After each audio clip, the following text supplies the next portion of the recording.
Well, howdy there, Internet people. It's Bo again. I guess it's safe to say that today is going to be a little bit different. Today we're going to talk about bending and not breaking. We're going to talk about how to manage situations a little bit better. I think everybody saw what came out last night, and everybody's got an opinion on it, and that's fine. My concern arises when I see a whole bunch of people with blue lines for profiles saying that they would have done the exact same thing, knowing the outcome, and knowing, at least you should know, that best practices weren't really used. I'm a layman. I don't know much about this stuff, but I read a little bit about it. So we're going to talk about what I read. Now, maybe this stuff's all out of date and none of this stuff will work anymore. Maybe something has happened and none of this stuff is within policy.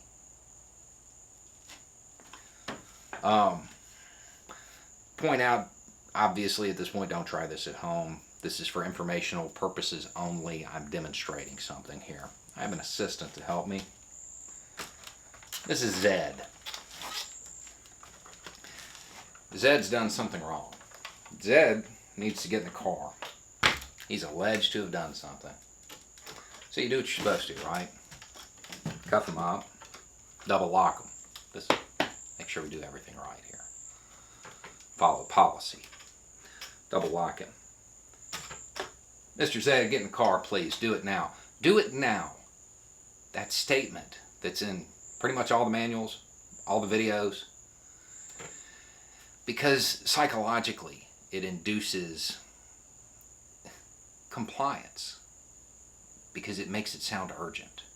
Do it now. I'm pretty sure that people are supposed to say that, but again, I don't know. Now, you have him here. Mr. Zed, get in the car, do it now. Mr. Zed. Mr. Zed, he has a phobia. He doesn't want to get in the car. Okay. He's not really resisting. He's just not really complying. See, the funny thing about the human body, now if we're being realistic, he's a big guy. So you're going to come underneath. You're going to grab the chain or the hinge on those cuffs. Hand here, you're really tall, you got to come under the arm. You lift. See, the amazing thing about the human body is that when you hit a certain point, it doesn't bend anymore. But somewhere else will. It's crazy. It's magic. I would imagine somebody in this position would be a whole lot easier to get in the car. And let's say they kick back. You're actually out of the way. Let's say you just can't get them because they're too big. You're already in position. Common peroneal strike. At that point, it should be pretty easy. And if you have a whole bunch of people, you could just lift his legs up and put him in. But again, I don't know. Maybe there's some reason they don't want you doing that anymore.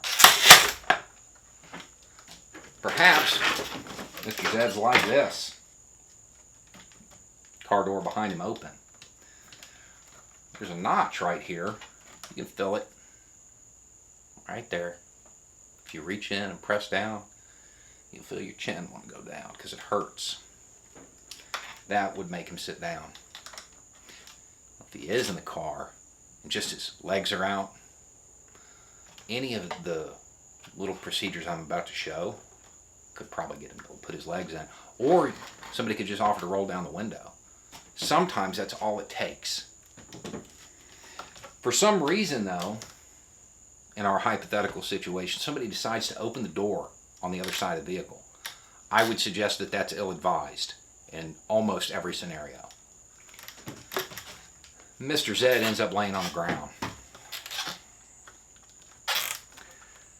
Now, at this point, you're either going to want to wait for an ambulance or get him in the car, right? If you're waiting for an ambulance, you don't have to climb all over. In fact, I'm pretty sure it's in the books not to do that. But if you're still trying to get him in the vehicle, get on your knees beside him. Alright? Right here behind the ear, there's a little notch. Right there. If you apply pressure to this side of the head, and press in there, you can probably get compliance. So you're going like this, right there behind the ear. And if it doesn't work, you know what? Your hand's already in position. Go like this. Come under the bridge, nose, lift. Go ahead and try it. Place your hand on the back of your head, right here, and lift up.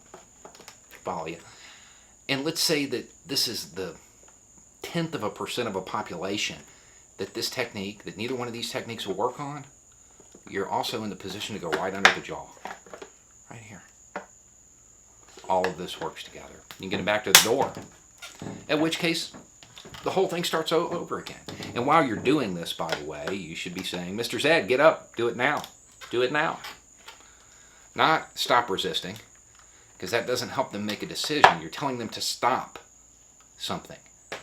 You want to be proactive and get them to do something. And then you get back to where you were at. Cuffs, lift, and the car. A lot of people seem to think that video somehow exonerates those involved because, well, he resisted. He wasn't compliant. I don't know that I would call that resisting. Aside from that, I would like to point out that resisting is a charge. That's a charge that eventually gets resolved before a jury or a judge. We do not have judges and juries in the street. That's not how it works here. Doesn't matter. Even if he did resist, it doesn't matter. Once the suspect, once Mr. Zed is laying on the ground cuffed, there's no reason to continue using force. If you would do it the same way, you need to turn in your badge. Again, maybe some of this is outside of policy now. I don't know. I mean, I guess, they don't want anybody hurt, so they wouldn't want these things used because maybe they would hurt somebody or something. As opposed to what happened.